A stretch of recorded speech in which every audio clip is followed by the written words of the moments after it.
राम राम जी। सावन के महीने में हमें क्या खाना चाहिए और क्या नहीं खाना चाहिए। कुछ सब्जियां ऐसी हैं जिन्हें खाने से हमें दोष लगता है।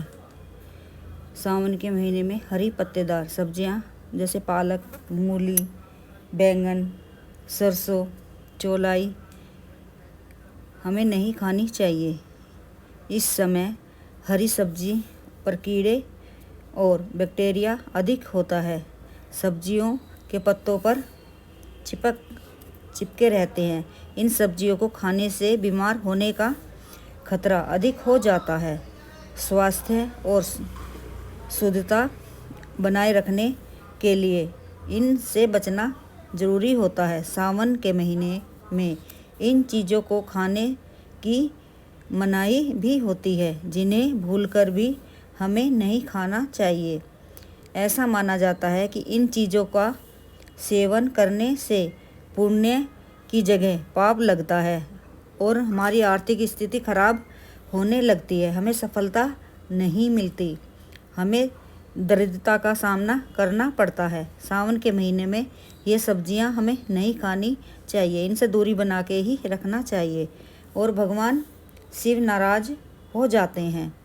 सावन के महीने में इन चीज़ों से दूरी बनाना अवश्य होता है। सावन के महीने में भगवान शिव की कृपा पाना चाहते हैं तो इन बातों का ध्यान रखना जरूरी है। सावन का पवित्र महीना बहुत ही धार्मिक माना जाता है।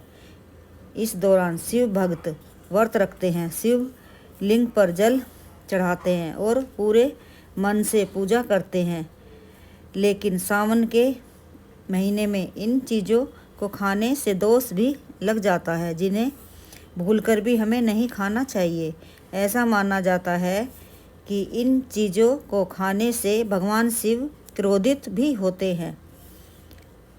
इन चीज़ों के सेवन से दूरी बनाकर रखें। सावन के महीने में लहसुन, प्याज नहीं खाना चाहिए। इन चीज़ों के मनाही होती है इन चीज़ों को खाने की। इन चीज़ों को खाने से मन अशांत रहता है और भगवान शिव की पूजा में मन नहीं लगता। भगवान शिव को स्वास्तिक भोजन पसंद है। सावन महीने में मांस मछली का सेवन बिल्कुल भी नहीं करना चाहिए। मांस मदिरा से दूर रहना चाहिए। अंडा भी नहीं खाना चाहिए। इन्हें खाने से भगवान शिव नाराज होते हैं। शुद्ध और स्वास्तिक जीवन जीना चाहिए। सावन के पवित्र महीने में किसी भी प्रकार का नशा नहीं करना चाहिए। शरीर और मन दोनों ही अशुद्ध हो जाते हैं। भगवान शिव संयम के देवता हैं। नशा करने से भगवान शिव का आशीर्वाद भी हमें नहीं मिलता। हम व्रत रखते हैं, रोज़ मंदिर जाते हैं, नंगे पैर जाते हैं, सुबह ब्रह्म मुहूर्त में उठकर जाते हैं, पवित्र नदियों में स्नान करके पूजा करते हैं, लेकिन ऐसे चीज़ें खाने से हमें पाप ही लगता है, पुण्य नहीं मिलता, हमारा पुण्य नष्ट हो जाता है। सावन शुरू होने से पहले घर से इन चीज़ों को भी हटा देना जरूरी है, वरना भगवान शिव की कृपा मिलने में देरी हो सकती है।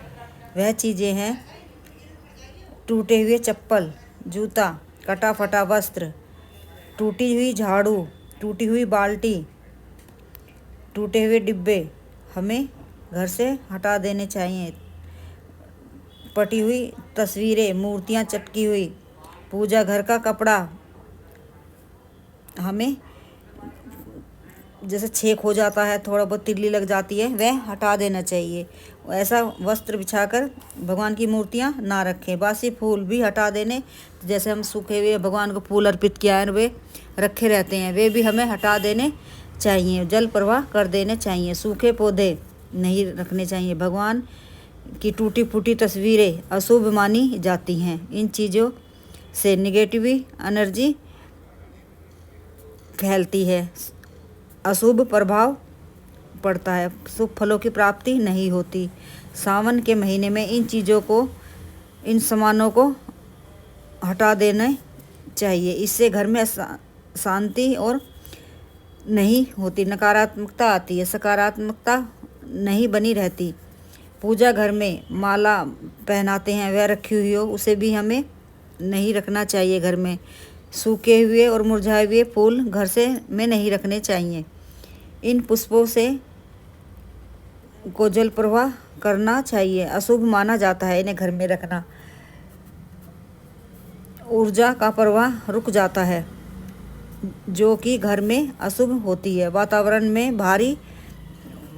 भारी हो जाता है। सावन शुरू होने से पहले इन चीज़ों को विसर्जन कर देना चाहिए। सावन शुरू होने से पहले घड़ी जो बेकार पड़ी है, चलती नहीं है, टाइम नहीं दे रही है, और वो भी फिर भी हमने दीवार पर लगा के रखी है या घर में ऐसे ही रखी हुई है, उसे भी हमें बाहर कबाड़ी को देनी चाहिए। जैसे टीवी है, हमारे टीवी में कुछ ना कुछ ख़राब हुआ ही रहता है और वो ठीक नहीं हो पा रहा है, उसे भी हमें कबाड़ी को दे देना चाहिए। प्रेस है जो ख़राब है उसे भी नहीं रखना चाहिए। वॉशिंग मशीन है, ऐसे इलेक्ट्रॉनिक सामान जितने भी हैं बेकार पड़े हैं, ठीक नहीं हो पाते, उन्हें हमें कबाड़ी को दे देना चाहिए सावन शुरू होने से पहले। किचन के बर्तन जो चटके हुए हैं उन्हें भी हमें किचन में नहीं रखना चाहिए, अशुभता होती है उनसे, शिव भगवान की कृपा नहीं मिलती है सामान घर में रखने से। सावन के महीने में कढ़ी दही का सेवन भी नहीं करना चाहिए। सावन के महीने में मौसम में नमी और ठंड बनी रहती है, जिसकी वजह से हमें दही खाने से सर्दी जुकाम हो सकता है, इसलिए हमें दही नहीं खाना चाहिए। शरीर में कफ बढ़ता है और मन भी भारी हो जाता है। सावन के महीने में साधारण नमक की जगह हमें सेंधा नमक का प्रयोग करना चाहिए। साधारण नमक का अशुद्ध माना जाता है। सावन के महीने में सेंधा नमक को ही शुद्ध और उचित माना जाता है। सावन के महीने में इन चीज़ों का परहेज करें। कम से कम 1 महीने इन चीज़ों से परहेज करना चाहिए। तंबाकू ना खाएं, जुआ शराब से दूर है, इन चीज़ों से परहेज करें।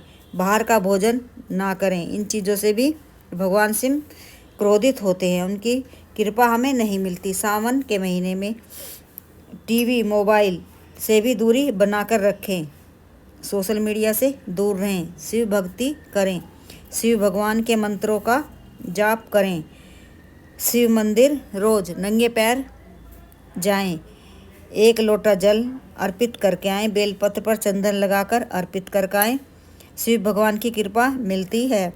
और 1 लोटा जल शमी वृक्ष में पूरे सावन में नियम बना लें, और 1 लोटा जल पीपल वृक्ष में, और 1 लोटा जल बेल वृक्ष में, और 1 बड़ वृक्ष में हमें अर्पित करना चाहिए।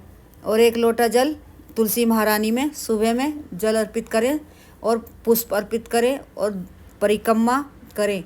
और प्रदोष काल में घी का दीपक अवश्य प्रज्वलित करें।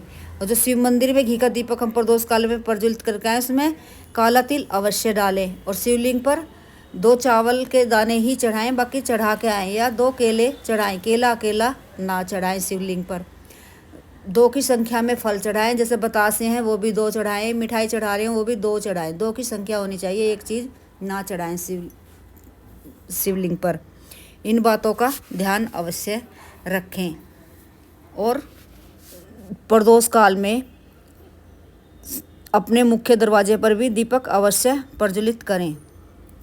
दीपक में के नीचे चावल रखें और सुबह वो चावल किसी भी वृक्ष के नीचे पक्षियों के लिए डाल कर आएँ। सावन के महीने में काली चींटियों के लिए भुना हुआ आटा और बूरा और गोला मिलाकर अवश्य हमें कुछ खाने को डालना चाहिए। अगर ये ना कर सकें तो बिस्किट लेकर उसका चूरा बनाकर वही किसी वृक्ष के नीचे हमें डाल के अवश्य आए।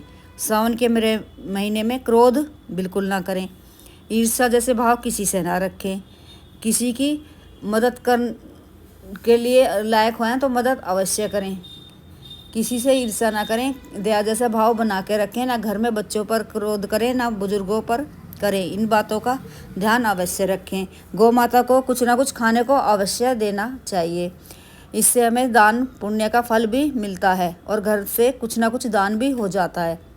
घर पे कोई आए उसे पानी अवश्य पिलाएं। राहु अच्छे परिणाम देता है, राहु दोष खत्म होता है। सावन के महीने में जल का दान अवश्य करना चाहिए। शिवलिंग पर भी 1 लोटा जल अवश्य अर्पित करवाएं। अपने बच्चे अगर 8 या 10 साल तक के हो गए हैं तो उन्हें भी अपने साथ मंदिर जल घर से ही लेकर जाएं। इससे भी हमें पुण्य प्राप्त होता है, हमारे कष्ट कम होते हैं, हमारे जीवन में शुभता आती है। और सावन के महीने में माँ पार्वती को स्पर्श करा कर साड़ी, हरे कलर की चूड़ियाँ और दक्षिणा के साथ में हमें पंडिताइन को दान अवश्य करना चाहिए। कुछ मीठा भी दान साथ में अवश्य करें, इससे भी हमें पुण्य फलों की प्राप्ति हो रही है। और मंगलवार के दिन माँ पार्वती को लाल पुष्प अर्पित